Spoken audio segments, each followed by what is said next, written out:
हिंदी में यूपीएससी की तैयारी से संबंधित प्रोग्राम्स को देखने के लिए सब्सक्राइब करें study IQ IAS Hindi. Hello दोस्तों, स्वागत है आप सबका स्टडी IQ IAS हिंदी पे। मैं ललिता दहिया। दोस्तों, लोकसभा 2024 के चुनाव संपन्न हो चुके हैं। 4 जून यानी कल को मतगणना होने वाली है और इसी मतगणना से पहले अलग अलग मुद्दों पे जो गंभीरता जारी है, इसमें एक सबसे बड़ा मुद्दा है पोस्टल बैलेट जो हैं उनकी गणना को लेके, जिसको फाइनली निर्वाचन आयोग ने स्वीकार कर लिया है। अब ये मुद्दा क्या है, विपक्षी दलों की मांग क्या थी, जो चुनाव संचालन नियम 1961 है वो क्या कहते हैं, इनमें क्या परिवर्तन किया गया था और फाइनली निर्वाचन आयोग ने क्या कहा है, आज की संक्षिप्त परिचर्चा में हम इस मुद्दे को समझने का प्रयास करेंगे। हमें पता है जो पोस्टल बैलेट यानी जो भी व्यक्ति सक्षम नहीं है, विशेष तौर पे जिसमें सेना के कर्मचारी, पुलिस के कर्मचारी, विदेशों में रहने वाले सरकारी अधिकारी जो वोट देने में सक्षम नहीं है, वो डाक मतपत्र के माध्यम से अपना वोट दे सकते हैं, इतना हमें पता होगा। अब यहां पे विपक्षी पार्टियों ने यह कहा है कि जब मतगणना होगी तो जो चुनाव के नियम है जिसके तहत पोस्टल वोटों की गणना पहले होनी चाहिए, ये कहा गया है विपक्षी पार्टियों के द्वारा। अब यहां पे हम पहले नियम की ही बात कर लें। ये कहा ही नहीं बल्कि ये नियम भी है।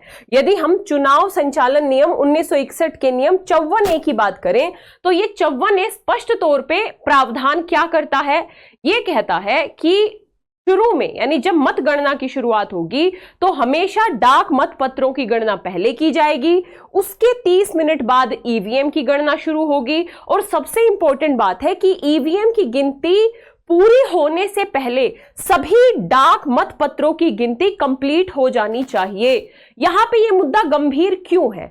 2 मुद्दे हैं, ध्यान रखिएगा। यह आरोप लगाया जाता है कि जो पोस्टल बैलेट होते हैं इनमें मैनिपुलेशन की संभावना थोड़ी ज्यादा होती है। तो ऐसे में यदि कोई प्रत्याशी जिसके जीतने या हारने में मात्र 500 या 1000 वोटों का अंतर है, तो इन पोस्टल बैलेट की बाद में गणना करके रिजल्ट को मैनिपुलेट किया जा सकता है, ऐसा आरोप लगाया गया है, ऐसे तर्क दिए जाते हैं विपक्षी पार्टियों के द्वारा। और यह स्पष्ट तौर पे कहा गया है कि ऐसा मैनिपुलेशन ना हो, लोकतंत्र प्रभावित ना हो, इसके लिए जरूरी है कि जो डाक मतपत्र हैं उनकी गणना पहले हो जानी चाहिए, बाद में ईवीएम की गणना होनी चाहिए, ताकि स्वतंत्रता और निष्पक्षता के साथ मतगणना की जा सके। यह नियम चल रहा था और हमेशा से लोकसभा के चुनाव में यही नियम चलता रहा है।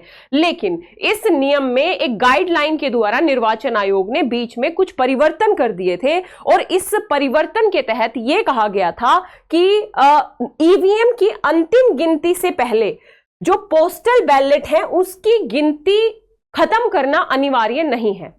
यानी ईवीएम की गिनती की जो गणना है वो पहले कंप्लीट हो सकती है, पोस्टल बैलेट की जो गणना नियम के तहत पहले कंप्लीट करने की जरूरत थी, अब वो अनिवार्य नहीं है। असली विवाद की जड़ यही गाइडलाइन थी, ध्यान रखिएगा। और विपक्षी पार्टियों का कहना भी है कि इस तरीके की गाइडलाइंस के माध्यम से जो नियम है उनमें परिवर्तन नहीं किया जा सकता। फाइनली चुनाव आयोग ने प्रेस कॉन्फ्रेंस में कहा भी है कि भाई ये नियम है 54A और इसी नियम का अनुपालन कल की मतगणना में किया भी जाएगा। यानी जब कल की मतगणना होगी तो पहले जो पोस्टल बैलेट है उनकी गणना होगी, उसके बाद में ईवीएम की गणना होगी और ईवीएम की गणना तब तक फाइनलाइज नहीं होगी जब तक डाक मतपत्रों की गणना को फाइनलाइज नहीं किया जाएगा। यानी कहीं ना कहीं मान लिया गया है इस मुद्दे को। यहां पे मैं आप लोगों को बता दूं कि किसी भी परिस्थिति में डाक मतपत्रों की गिनती को अंतिम रूप देने से पहले ईवीएम की गिनती के सभी दौरों के परिणाम की घोषणा नहीं की जानी चाहिए। यानी पहले डाक मतपत्रों की गिनती को अंतिम रूप देने की जरूरत है। यहां पे जो विपक्षी पार्टियां हैं, विशेष तौर पे इंडिया गठबंधन, उन्होंने अलग अलग तरीके से ये बात कही है और स्पष्ट तौर पे जो विपक्षी पार्टियां हैं उन्होंने कहा कि ये जो नियम है इसी का अनुपालन चुनाव आयोग के द्वारा किया जाना चाहिए था। ये है मुद्दा। यहां पे हम यदि बात कर लें, जो पोस्टल बैलेट सिस्टम है ये समय के साथ साथ बड़े हैं। यदि 2019 के लोकसभा चुनाव की बात करें तो लगभग 22.71 लाख पोस्टल बैलेट प्राप्त हुए थे, जो कुल 60.76 करोड़ वैध मतों का लगभग 0.37% थे। लेकिन इस बार पोस्टल जो बैलेट हैं उनकी और ज्यादा होने की संभावना है।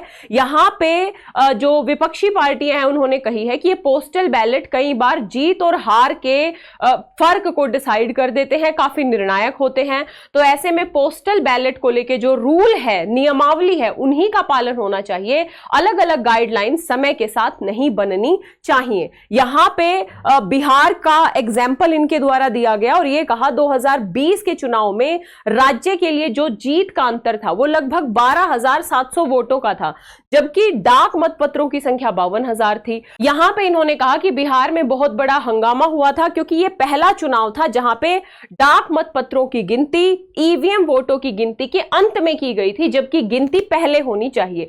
तो यह पूरा का पूरा मसला था। फाइनली चुनाव आयोग ने इस बात को स्वीकार किया है और इस नियम को भी स्वीकार किया है जो 54A नियम कहता है, और ये दिशा निर्देश भी दिए हैं कि पहले जो पोस्टल बैलेट है उनकी मतगणना होगी, उसके बाद में जब उनकी मतगणना फाइनलाइज हो जाएगी तभी ईवीएम की गणना को फाइनलाइज किया जाएगा।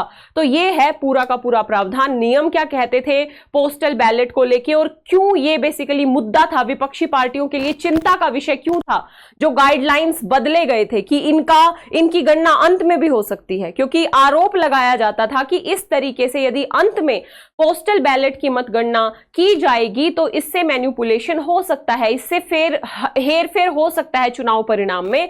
तो ऐसे में चुनाव आयोग ने भी कार्यवाही के निर्देश दे दिए हैं और चुनाव आयोग ने भी ये माना है कि इस नियम के अनुसार ही जो कल की मतगणना है वो कराई जाएगी। जरूरी भी है, ध्यान रखिएगा, किसी भी डेमोक्रेसी में चुनाव का निष्पक्ष स्वतंत्र होना उस लोकतंत्र की स्वीकृति के लिए बहुत बड़ा मुद्दा है। ध्यान रखिएगा, लोकतंत्र तभी मजबूत होता है जब उस लोकतंत्र को मजबूती प्रदान करने वाली जो प्रक्रियाएं हैं वो स्वतंत्र, निष्पक्ष और नियमों के अनुसार काम करे। तो कल का चुनाव, कल की जो मतगणना है वो काफी अहम है। तो कल देखना यह होगा कि इस मुद्दे को लेके किसी भी प्रकार के आरोप प्रत्यारोप ना लगे और जो नियम है उसी के अनुसार पूरी की पूरी कार्यवाही हो। ये एक छोटी सी परिचर्चा थी, आपका क्या कहना है, अपने विचार जरूर बताइएगा कमेंट बॉक्स में। इसके साथ ही यदि आप 2025, 26 या 27 में यूपीएससी का अटेम्प्ट देना चाहते हैं तो आप हमारे बैच से जुड़ सकते हैं। जो बैच है हिंदी माध्यम का वो 10 जून से प्रारंभ हो रहा है शाम 6 बजे। मात्र 27,999 में ये बैच आपको मिल जाएगा। कोड यूज करना है एडमिशन लेने से पहले LDLIVE। स्टडी IQ की ऐप पे जाइए या डिस्क्रिप्शन बॉक्स में लिंक दिया होगा, उस लिंक पे जाके आप LD लाइव कोड का यूज करके एडमिशन ले सकते हैं। साथ ही आप मुझसे जुड़ सकते हैं Lalita Dahiya academy Telegram channel, Instagram और फेसबुक पेज पे।